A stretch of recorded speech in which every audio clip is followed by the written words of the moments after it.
You understand gravity, right? You can be somewhere up high and you understand innately that if you step across that edge, you will plummet to your death. You understand that. You can't see it, you just know it's there. Law of attraction is the same way. And without getting too whimsical and all new age on you, think of it like this. If there's a room of happy people and you're in that room and somebody who just has a dark energy about them and is in a bad mood, they can totally suck the air out of that room. You all know somebody like that. Conversely, you can be somewhere, it's just so, not saying that it's a dark room, but somebody that's just vibrant, that's just full of exuberant energy can uplift the energy of that room. That's essentially what it is.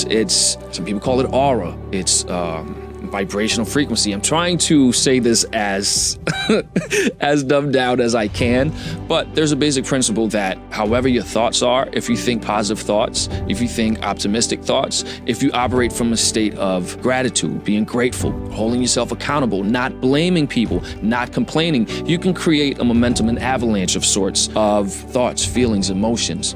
You ever had that feeling when you felt like you were on fire, you were on a roll, everything was going exactly how you wanted it to? That's a state of being that impacts your vibration and then in turn attracts things to you.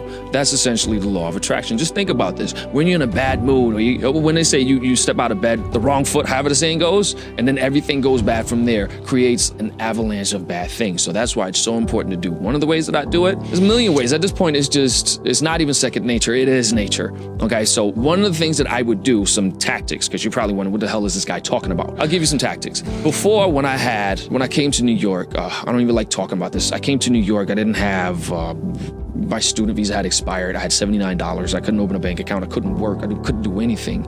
But I would still, in my head, healthy self-talk to not spiral into depression, which then brings more of that. So I tried to always be upbeat, always be optimistic about my possibilities, my opportunities coming forward, moving forward.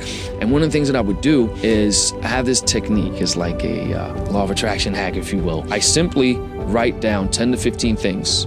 I write 10 to 15 things that I'd like, but you have to do it in what you want inside a 12-month period. You have to write it starting with the word I, active, present tense with an action verb. For instance, I earn $100,000 a year by date. I drive a new BMW by date. What that does is when you write it down every single day, it becomes rewired into your brain and it activates the law of attraction and it brings it to you. One of the other ways that you can actually expedite that process is by visualizing the whole thing, because the brain is unable to distinguish between the stuff that you see here or the stuff that you see with your eyes closed, which are in your thought. So you can actually literally recreate whatever the heck that it is that you want until your mind believes it. And once that happens, listen, it's working whether you want it to work or not. But so what do you have to lose? But once you do that, things magically will find a way to make its way to you. And that's in effect what the law of attraction is.